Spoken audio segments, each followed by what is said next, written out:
than that. Good morning, everyone. I hope you're really having a really excellent start to today. It's fantastic to see so many people here. My name is Brett Scodova, and I'm the head of technology strategy at BHP. How many of you have heard of BHP? If you have, raise your hand. We have a good, excellent. As you may know, BHP is a world-leading resources company, and we're a company that brings together people and resources to build a better world. The iron ore that we produce really helps build cities and skyscrapers, so it's big, think big. The oil and natural gas that we produce really helps heat homes and keep our people moving. And the copper and nickel that we produce is really essential in that cell phone that may be in your hand right now, and also in that electric car that you want to drive one day. And in fact, an electric car needs 4 times more copper than a traditional car. So the resources that we produce are essential in daily life, and you actually probably use it every day, all the time, and not even realize it. A lot of you recognized who BHP is, but what you probably don't realize is the critical role technology actually plays in producing those resources. The trucks that we have in our operations really can't get much bigger. They're huge. Think really big. And we need technology like automation, machine learning, cloud, data analytics, drones, you name it, we're investigating into it to really safely operate our mines. Our mines in the operating locations like in the Pilbara in Western Australia, on a platform out in the Caribbean, and maybe even a port right along here in Queensland. So the people here joining me on stage really play a very critical role in helping bring that technology forward to really help make our operations safer and underpin that every single day. So what I would like to do now is let's just take a brief moment to learn a little bit more about them, and then what we'll do is we'll go into a question, or we'll go into a little panel discussion. So Rhiana, you want to introduce yourself? Thanks, Brett. So my name's Rhiana. I am a first-year graduate for technology in Brisbane with BHP. Not working. That's all right. Basically I graduated my degree in 2020. I moved from the sunny coast to study engineering right here at UQ. So I picked mechatronics engineering mostly because I was indecisive, and mechatronics is a really good combination of mechanical, electrical, and software engineering. I got the really cool opportunity for my thesis to be able to study reconstructing ancient Egyptian artifacts using software programming, which is probably the highlight of my degree. During my degree as well, I've worked casually as a dog groomer. You can see Sammy the Samoyed up there, which was a really nice way to kind of get away from studying and switch off a little bit. So during my final years of my degree, I got the opportunity to intern with BHP at Olympic Dam. Olympic Dam is BHP's largest underground mine. It's copper, uranium, gold, and silver. I got to engage in some really, really cool projects out there while I was living residentially for 3 months. Got to hold a real-life gold bar like from heist movies, which was really cool.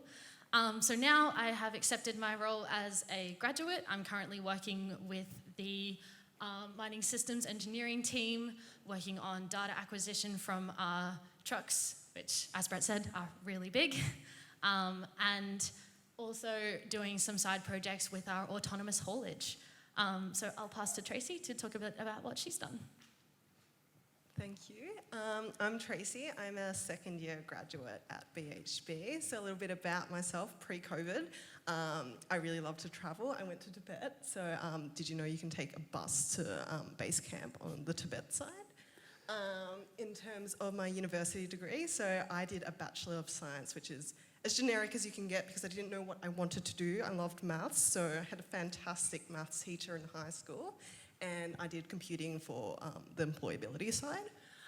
In terms of me in BHP, so I became a consulting speak sort of icon in material movement from the processing plant to the port, and I was also an essential worker for a little bit. So I was a fly-in, fly-out worker, maintaining operational technology on those moving equipment such as trucks and drills, and that's me.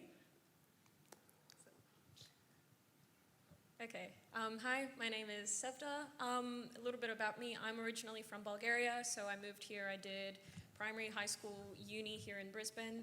A little bit about me as well. I also love traveling. Would have done a lot more of it before COVID hit, but you know, you live and you learn. I studied mechatronics engineering and finance at QUT. So I spent 6 years there. And for my thesis, my highlight was definitely working with prosthetic arms, and we use sensors to figure out how we can restore touch to those who do use prosthetic arms, which is really cool. I worked in retail while I was doing uni, which was a really good way to, I guess, balance my study and my work life. I had a really supportive team, so I really enjoyed it. And then last year, towards the end of the year, I got my offer to come and work as a graduate engineer at BHP. So I currently work with what's called the Supply Chain Applications Operations team. So we basically look after all the site access systems, cameras, all the monitoring that is involved in making sure that the site operates safely and efficiently. So that's me, and I'll just pass on to Brett. Awesome, thank you. As you probably can tell, I'm not a true blue Australian. I am from the United States, and so I studied at university management information systems and information systems auditing and control, so finance side of the area as well. And then I went and got my MBA in finance from the University of North Carolina at Chapel Hill. So if you heard about Michael Jordan, that's where he went to school as well. So really good friends with him, just kidding. My first job out of university, I really applied data analytics to our petroleum operations, really to make those really sing and hum. I actually got to learn a lot about really the industry, but the impact that data can have to make a much smarter and more efficient operation. Then I had the opportunity to start leading remote operations, and I did that for all of our businesses across the Americas, so Canada, the United States, and Chile, and really the technology that underpins that remotely operating that. And then I moved here to Australia into some of the leadership roles that I have today. So really want to thank the team here for joining me. We have some really exciting questions that I'm going to ask them, but we do want you to all pay attention as well, because occasionally I'll throw it out to you, either for a trivia question or for an opportunity to ask one of our panelists some questions that you may have. So I'll just start first. Why did you choose to study technology? All right, well, I'll start off. I actually had no clue what I wanted to do out of high school. I just knew it was going to be engineering. So I initially chose civil, but didn't really enjoy it, and I moved on to mechatronics because I didn't want to box myself in. And the thing that I liked is there was quite a bit of a variety. So if I wanted to do something with hardware, I can, go and build a few things, or I can then turn around and do some software. And considering how technology is moving along and how much more automation businesses are using now, it just seemed like the perfect choice. So, yeah. For me, it was making a decision without making a decision. So technology is embedded in pretty much every industry. So I could go from mining to agriculture to like pharmaceuticals. So it was just the constant learning. Yeah, I think for me, I really enjoy learning new stuff, and technology is one of those things that even when you finish your degree, there's new technology coming out every single day, and you have to kind of keep up to date with what's happening to be able to stay at the top of your field. And I think that's kind of something that's really cool. It's always a growing industry, which is awesome. Awesome. Now, Sevda, you said something quite interesting. So how did the BHP grad program help you decide really what you wanted to do or focus on in your job? Well, continuing the theme of indecisiveness, even after, towards the end of my degree, I still wasn't sure what I wanted to do, and I was really afraid that whatever job I would go into, I would kind of get boxed in. And it made me feel a lot calmer after I had my phone call with BHP, and the gentleman I was speaking to on the other end was like, what are you interested in? What do you want to do? We'll try our best to accommodate you. You don't even have to do engineering if you don't want to. You can go and do business, you can go and do strategy, whatever interests you. And so that made me feel a lot more comfortable in knowing that they were kind of invested in fulfilling your interests. And the other thing was also that I really enjoy is I have a buddy. So all of our grads, we all get a buddy that we chat to however often we would like. And there are people that have also gone through the grad program, and they've usually been in the same, they've been working in the same areas that you are. and they can give you recommendations on what might interest you and what might not, and they can give their experience. So that's been really helpful for me personally to figure out where I want to go. Awesome, and building on that, so Rhiana, what kind of led you to the grad program at BHP? Yeah, so like I said before, I did the internship program. So for those of you that don't know, with engineering degrees, a lot of the time there's a compulsory number of hours that you have to do of work experience with a proper engineering company to be able to fulfill your degree requirements. So many of the leading companies that you'll see here today will offer a 3-month internship period over the Christmas holidays. So I got lucky enough to do that with BHP out at Olympic Dam. So we got to work on like a whole bunch of projects. They let me continue with them in a part-time capacity when I went back to uni for my final year. And then once I kind of polished off the projects that I was working on with that, they offered me my graduate position. And I think the reason that I wanted to take that so much was because of the support that I'd had during my internship process, the trust that they gave me, the projects that they gave me. It really convinced me to stick with BHP. Awesome. Now Sevda, why would someone want to come to BHP if they are really interested in pursuing technology? So I know mining can probably seem like a bit of an old-timey industry that doesn't really move along in technology, but what I found was in the mining industry, there are so many things that get, so many processes that are so repetitive. And companies try, like BHP, companies try to make them as efficient, as sustainable, as safe as possible. And to do that, they usually implement technology. And so it's just a no-brainer to go into an industry like that that wants to keep bettering itself. And that's kind of why I went in as well. It was just very obvious to me that there's room there to help the business and to improve the business. So that was the reason why I went into technology. But there's so many areas that you can delve into with a company like BHP in mining.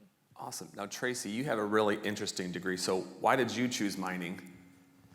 Just to add to Sevda's point, for me it was the large scale of the project, so those multi-million-dollar projects. So when I first started at BHP, I was in the mining systems team, and one of the first things they got me on was with the systems engineer, and I felt a bit important signing a confidentiality agreement as I sat in on the Caterpillar meetings about what were the requirements for our autonomous haulage that we were rolling out. And also the fact that we have such a large-scale impact in the sense that our supply chain, we have it from planning a mine all the way to mining itself, to trains, shipping, marketing, the whole thing. So you really do have that opportunity across the board. Yeah. Awesome. Now, we said there was going to be a little bit of trivia. So, question for you all. And we do have a giveaway, so if you get the question right, come see us at the end and we'll give that to you. It's a nice bag full of goodies. The question we have is, how much more copper does an electric car need versus, oh, there's a lot. All right, well, everyone go to the, you'll get goodies outside as well. I'm just going to pick you right here in the front because the maroons won yesterday and you're wearing maroon, so congratulations. 4 times the amount. Awesome, the answer is 4, so come see us at the end. An electric car does need 4 times more copper than a standard car. One of the things that really excites me about working in the resources industry is really the global and unique nature of our workforces. As you can see, I've traveled around a little bit, but one day you could be in the office right here on Queen Street, next day you could be a pit out in the Bowen Basin, you might be on a platform or a ship, and you could even be underground. So Tracey, how was moving to a new city in a graduate program like? Yeah, so I moved from Melbourne to Brisbane for the job. So I think for me it was really great how they did the induction. So we worked in a hotel for 3 weeks with the other graduates. And also the fact that we get to do 4 rotations across BHP, so not just within technology. So just that, getting to know quite a few people across the business and share housing as well. Now, Rhiana, you have a really unique one. So how was it like working underground at Olympic Dam? Yeah, so underground mining is kind of a completely different world. So basically, Olympic Dam has 600 kilometres worth of underground road. So for those of you that can't really get that in your head, it's from here to the Sunshine Coast and back 3 times, all in this kind of big underground ant's nest. It's a really cool area to work in. there's kind of so much going on, and like when you're just sitting at your office and you can hear like the blasting going on underground, and you're like, oh, the desk is shaking, and yeah, it's a really cool area to be in. There was some really cool work that I got to do out there with working from heights. I got to get lowered down into a 700-meter deep vertical mine shaft with some of the hoisting crew, which is something that they only do like with 4 people once a month. So that was, they really trust you, and it's a really, really cool kind of hands-on experience out there. It was really great. Yeah. Awesome. So as you can see, it's quite unique, and technology plays a key role in that. So I'm just conscious of time. What we'll do is we'll take 2 questions from the floor, and then do come and see us out in the Natural Amphitheater, and we can answer all the questions that you want. We have a great group of team members out there with a broad experience. So does anyone have a question? Right up here, maroon jacket. Would you say you use more hardware or software engineering? So Brisbane technology is probably more on the soft side, but site engineering teams are probably more on the hardware side. So the Brisbane technology teams that we're involved in, there's software developers, there's data engineers, there's a lot of that kind of soft side. And then once you get out into the mine sites and stuff, you do start doing a lot more of the hands-on physical stuff. That being said though, as part of the graduate program, I've run hardware trials and stuff from Brisbane. So you do get exposure, and it just comes down to what you kind of want to interact with, but I would say technically both, but depending on which part of the company you're situated in. And just to build on that a little bit, at BHP, the whole thing is about thinking big. So just in one of our mine sites out in Western Australia, every minute we're collecting 4 million data points. So that's happening obviously every minute. The volume of data that we're having and the opportunity on the software side is quite big. All of that's driven from hardware that's installed on a site. One more question. Does anyone have a question right here in the middle?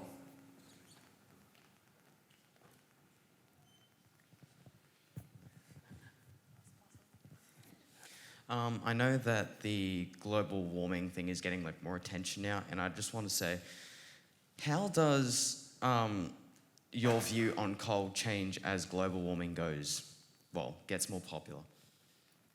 So definitely, so BHP is very leading edge on this. We actually, what I would encourage you is to go to our website and see actually all the exciting stuff that we're doing in this space. We have a drive to really get down our emissions. We're investing in some future-facing commodities like nickel and copper that are really essential in actually moving us to a reduced carbon world. So I would encourage you to really check into it, but it's a lot of really exciting stuff in that space. Do you have anything that you want to add in there? I will add, BHP's actually recently just launched a really cool initiative with looking to electrify our mobile fleet as well. If you check out our LinkedIn, there's a big link about that. That's in conjunction with, I think, Rio Tinto and another company whose name I can't remember, I'm sorry. But yeah. And we're actively looking to divest our thermal coal and just remain in metallurgical coal, which is required to create steel with iron ore. So that's one of the big things. And also investing in other future-facing commodities like fertilizer. Absolutely cool. Love agriculture. There is an entire team also based in the Brisbane office that focuses on zero emission strategy. So figuring out how the business is going to move towards reducing their emissions as well. And they're doing a lot of really, really good work. I have a friend that works there. So there's definitely an outward look into that. That's definitely been on the books for quite a while. And actually, while I was at uni, I did a case study on BHP focusing on all of their environmental initiatives, and that was like 3 or 4 years ago. So they've been pretty on the ball for it. So I would encourage you to please check us out on our website, because we really think big about this, and we're taking some very significant action in this space to really drive towards that goal. But excellent question. Thank you. So really, thank you, Rhiana, Sevda, and Tracey, and really thank you to the audience. You guys were great. We had a lot of questions. I think we had every single person know the answer to the 4 times copper needed. But as you can see, really, technology plays a really exciting part about finding and producing these essential resources that we use daily. So that cell phone in your hand, those solar panels that we use now to electrify our houses, the electric cars that we want to drive. And it's really fantastic that you guys are here today to really pursue a future in technology. And we really want you also to pursue that technology in mining.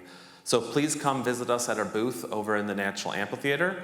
And I hope to see you one day studying here at the University of Queensland, pursuing a degree in technology, and then joining BHP in our graduate program. Really thank you for your time, and we'll be in touch. Thank you.